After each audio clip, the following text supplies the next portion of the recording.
बड़ा मजाक का विषय बन गया है। पानी में मीन पियासी मोह सुन सुनियावे हासी। अगाध आनंद सिंधु प्रभु हृदय में विराजमान हैं, उनका मार्ग गुरुजनों ने दे दिया है।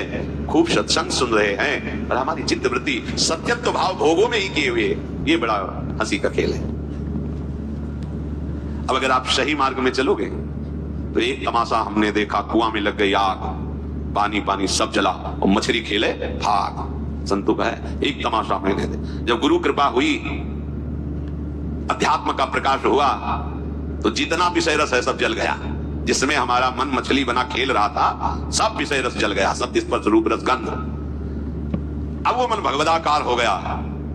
भला पानी जल जाने के बाद मछली भाग आनंद कैसे बना सकती? अब असली आनंद। तो एक तमाशा हमने देखा, कुआं में लग गई आग, पानी पानी सब जला और मछली खेले भाग, ये परमानंद। अब तो मन परमानंद में निमग्न हो गया, क्योंकि विषय रस भस्म हो गया ज्ञानाग्नि से। देखो, हमको बिना अपने घर पहुंचे आराम नहीं मिलेगी। हमारा घर है वृंदावन धाम, प्रिया प्रीतम हमारे घर के मालिक हैं, समस्त प्रेमी जन हमारे परिवार के जन हैं।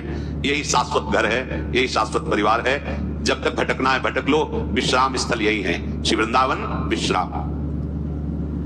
इस घर में आने की जो राह है, उसके आसपास ऐसी लुभावनी वस्तु रखी गई है कि आप घर की तरफ से पीट करके उन वस्तुओं की तरफ चल दें। देखो, ये अध्यात्म मार्ग है, बहुत समझना होगा। आर्मी के एक जवान को जब पुष्ट करना होता है तो चढ़ाई में चढ़ना है तो वजन हल्का करना चाहिए ना, और वजन बढ़ा दिया जाता है। 2 किलो 5 किलो 3 किलो, ये ऐसे ऐसे ऐसे, और राइफल और इतना खान पान सामग्री, पूरा बिस्तर जल सब पूरी व्यवस्था। फिर 10 दिन के लिए पूरी सामग्री उसकी पीठ पे लदी हुई, और चढ़ना का है पहाड़ पे। जबकि और हल्का कर देना चाहिए चढ़ाई का सब, नहीं कमजोर नहीं रखना अपने जवान को। ऐसे ही श्री भगवान कहते, जिस पर मैं कृपा करता हूं सर्वस्व नाश कर देता हूं। बंधु विच्छेदम, परिवार उसके प्रति नफरत करने लगता है। जीवितम कष्टेन सा कष्टेन जीवितम, वो बड़े कष्ट से जीवित रहता है। सुन के डर जाओगे, सुन के डर जाओगे कि अरे भगवान कृष्ण की कृपा का ये फल है, ये तो हमें बिल्कुल नहीं चाहिए।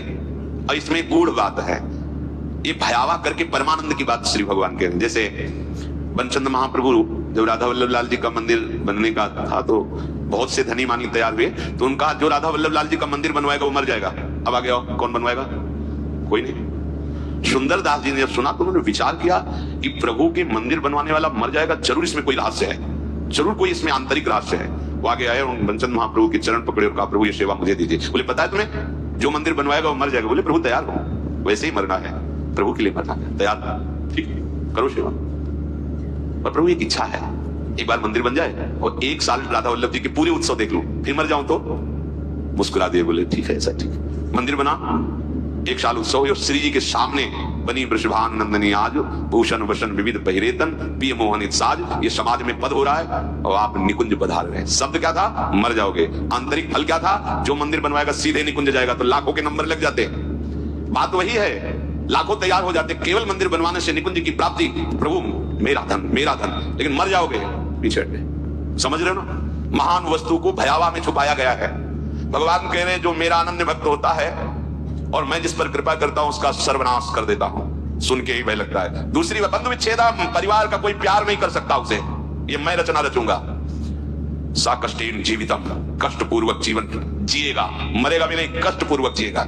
अब लगता है कि प्रभु ऐसी कृपा आप मत करो, ऐसी कृपा। अब इसका आंतरिक भाव, जितने अमंगल, जितने कामनाएं जो हमें आज तक संसार में दंड देती रही, हम तो हम सर्वपापी सर्वनाश कर देता हूं। किसका? हम तो हम सर्वपापी मोक्षयामि मां सुचा, सर्वनाश कर देता हूं उनका जो मेरे शरणागत को स्वप्न में भी दुख देने की बात सोचे, चाहे वो कर्म हो या कोई भी हो। अगर ऐसे तो हृदय उत्साहित होता ना, जब कह रहे हैं उसका सर्वनाश कर देता हूं तो घबरा जाते लगे। बंधु विच्छेदम, क्या भाई माता पिता परिवार, उसका मैं बन जाता हूं, मैं उसका भाई बन जाता हूं, मैं उसका दोस्त बन जाता हूं, मैं उसकी मां बन जाता हूं, सारे संबंधों का पोषण मैं करता हूं स्वयं। सा कष्टेन जीवितम, वो मेरे प्रेम में व्याकुल होकर अपनी श्वासें पूर्ण करता है। ऐसा नहीं कि असाध्य रोग हो गया तो कष्ट से जीवित, नहीं।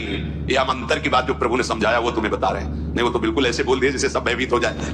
बहुत कीमती वस्तु को भयावह जगह रखी जाती है। देवलोक में अमृत रखा हुआ है, वहां 2 सर्प ऐसे हैं, अपलक दृष्टि से रहते हैं। उनकी दृष्टि में जो आएगा तत्काल भस्म हो जाएगा, चाहे देवता हो या कोई हो, उनकी दृष्टि नहीं पड़नी चाहिए। क्योंकि अमृत है। कोई भी कीमती वस्तु बहुत सुरक्षित रखी जाती है, तो भगवत प्राप्ति बहुत सुरक्षित रखी गई है। हमारा घर धाम है, नित्य धाम। तो कह रहे यहां तक आने के लिए इतनी सुहावनी वस्तुएं, इतने सुहावने भोग, इतनी सुहावनी वाटिकाएं रची गई है मार्ग में कि आपको लगेगा जाना तो है ही है, थोड़ा देर विश्राम कर, बस जहां तुमने वहां रमण करने की सोची तो मार्ग गायब। जिस मार्ग में चल रहे थे घर पहुंचना है, वो मार्ग गायब। ये दिव्य मार्ग है परमार्थ, वहीं वो रम जाता है और राह अंतर जा, अब राहें नहीं रह गई, मार्ग नहीं रह गया। ये अंतर की बात कहते हैं। ये वो मार्ग नहीं कि थोड़ी देर आराम कर लेंगे, भोग भोग लेंगे फिर चल लेंगे। भोग में गए तो मार्ग ही गायब, मार्ग ही अंतर ध्यान हो जाए। कहां चल रहे थे, कैसे चल रहे थे, बुद्धि काम नहीं, मार्ग ही गायब। मोक्ष मूलम गुरु कृपा, वो गुरु कृपा से मार्ग प्रकाशित होता है, प्रकट होता है। इसलिए संसार के कल्याण के लिए जो अनुभवी संत महापुरुष जन हैं, वो चीख चीख के कह रहे हैं कि घर लौटो घर, ये संसार दुखालय तुम्हारा घर नहीं है। पर राह में अटको मत और भटको मत। ये राह में ऐसे पथिक अटक जाते हैं और भटक जाते हैं जो थोड़ा मन चले होते हैं, थोड़ा मन चले अर्थात मन के अनुसार कर। इस मार्ग में मन चलों का खेल नहीं है। इस मार्ग में मन को निग्रह करना है, मन को हटा करके अपने प्रभु तक पहुंचना है। कब तक इस मन को दुलार करते रहेंगे, थक गए। कभी विचार करके तो कितना गंदा है मन यार, कहां फंसाता है, कहां लगाए हुए हैं, सोचो कहां लगाए हुए, कितनी भुलावे की खेल। ऐसे अभक्ष पदार्थ खवाता है, ऐसे अपेय पदार्थ पिलाता है, ऐसे अकृत्य कृत्य कराता है जिसे घृणा हो जाए। पर ये माया ऐसा आसक्त कि उसी में वो जीना, उसी में सुख, उसी में वो आनंद का अनुभव करना चाहता है। अनित्यम अशुकम लोकमिमं प्राप्य भजस्व माम। ये अनित्य है, अशुक है संसार। प्रभु का भजन करके प्रभु को प्राप्त हो, स्वयं कह रहे हैं। इस अनित्य में मत फंसो, ये तुम्हें स्वतंत्रता दी गई है। तुम प्रारब्ध के अधीन नहीं हो, कोई पशु नहीं हो, मनुष्य हो। प्रारब्ध शुभ अशुभ कर्मों के जो संचित हैं, उनमें से कुछ परिणाम निकालकर इस शरीर को दिया गया है। आप जो चाहो कर सकते हो, और पाप कर सकते हो और बहुत दिव्य भजन करके भगवान को प्राप्त कर, ये स्वतंत्रता है आपकी, बिल्कुल स्वतंत्र हो। आप मनमानी आचरण कर सकते हो और आप शास्त्र के अनुसार चल सकते हो। आप गुरु के वचन के अनुसार चलकर परमात्मा प्राप्ति कर सकते हो और मन के अनुसार चलकर दुर्गति को प्राप्त हो सकते हो। पूरी स्वतंत्रता है मनुष्य जन्म में। पर ध्यान रखो, ये शरीर क्षणभंगुर है, कभी भी नष्ट हो सकता है। संसार के चाहे जितने पदार्थ और पद समेट लो, तुम्हें कभी शांति नहीं मिलने वाली। देखो, आप लोग तो कुछ ही लोगों से मिलते हैं। हम बचपन से भगवान के शरणागत मार्ग में रहे, तो कानपुर महानगर है, एक से एक पदाधिकारी, धनी, फैक्ट्रियों के बड़े बड़े मालिक ऐसे मिले हैं, जिनके पीछे 10-10 गाड़ियां चल रही हैं, लोग गनर अंगरक्षक के लिए रखे, बड़ा वैभव। और जब एकांत में मिले हैं, उन्होंने अपनी बात कही है, तो एक साधारण पुरुष से भी ज्यादा वो अशांत है। एक किसान आराम से मेहनत करके 4 रोटी खा के सो जाता है, उनको नींद भी नहीं आती। ऐसे परिवार में कल है, वैभव इतना है, ऐसे परिवार के आचरण को देख देख के चल रहा है, अशांत हो रहा है। क्यों? कि सिद्धांत गलत हो जाएगा। भगवान से विमुख को स्वप्न में भी शांति नहीं मिल सकती।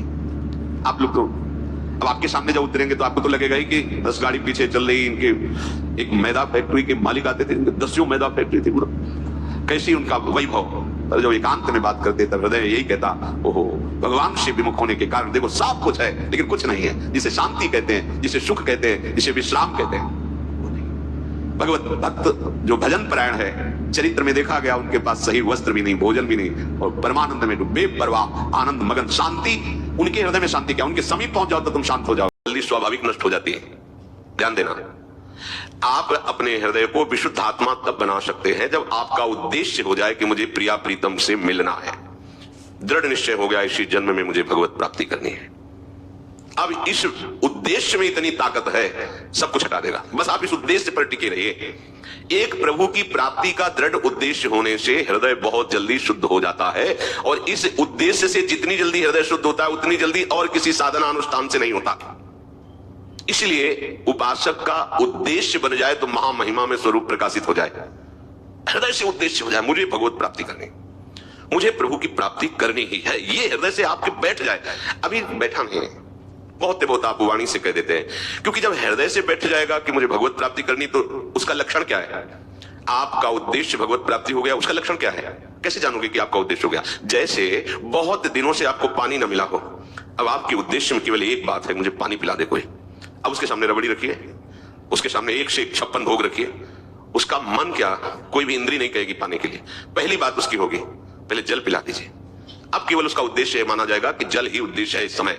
ऐसे ही आपके हृदय में जब भगवत प्राप्ति का उद्देश्य आ जाएगा तो हर इंद्रिय के भोगने के विषय सामने रख दिए जाएं तो आपको वैसे ही लगन होनी चाहिए जैसे काकभूषुंड जी के सामने लोमस जी ज्ञान विज्ञान सब कुछ रख रहे तो कह रहे हैं राम चरण बारिज जब देखो। पहली बात मुझे भगवान का साक्षात दर्शन मिले, इसके बाद आपके ज्ञान विज्ञान की बातें सुनूंगा। आप सर्वसमर्थ महर्षि हैं, ऐसी कृपा करो कि पहले प्रभु, नहीं तो बिनु देखे रघुनाथ पद जी की जरन न जाए। महाराज आप चाहे जितना ज्ञान को उपदेश करें, पर मेरे हृदय ने ठान लिया है जब तक नौ किशोर भगवान श्री राम का मैं दर्शन नहीं कर लेता तब तक मेरा हृदय जलता रहेगा। आपकी इस ज्ञान विज्ञान की बातों से वो जलन मिटने वाली नहीं। ये आया उद्देश्य। उद्देश्य भगवत प्राप्ति है आपके हृदय में, इसका लक्षण है कि अब आपको और कछु न सुहाए। जैसे जल में आपको डुबो दिया जाए तो उस समय आपका वो एक ही उद्देश्य रहता है, प्राण बचाना, अर्थात प्राण वायु, श्वास लेना। अब उस समय प्रश्न करे उससे कि आपको 1 कुंतल सोना देंगे, आपको इतना चांदी देंगे, हीरा जवाहरात देंगे, सुंदर स्त्री देंगे, सुंदर पुरुष देंगे, कुछ भी, वो कहेगा पहले श्वास लेने दो मुझे।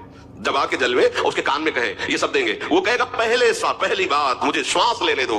जब ऐसी उद्देश्य वृत्ति, पहले मुझे भगवत साक्षात्कार होने दो, बाद में हम तुम्हें देखेंगे। हाँ, जब ये बात आ जाए हृदय में तो जान लेना आपका उद्देश्य हो गया भगवत प्राप्ति। अब इससे बड़ा हृदय की शुद्ध होने की स्थिति क्या हो सकती? मुझे प्रभु चाहिए, बस। कौन चाहता है ऐसा?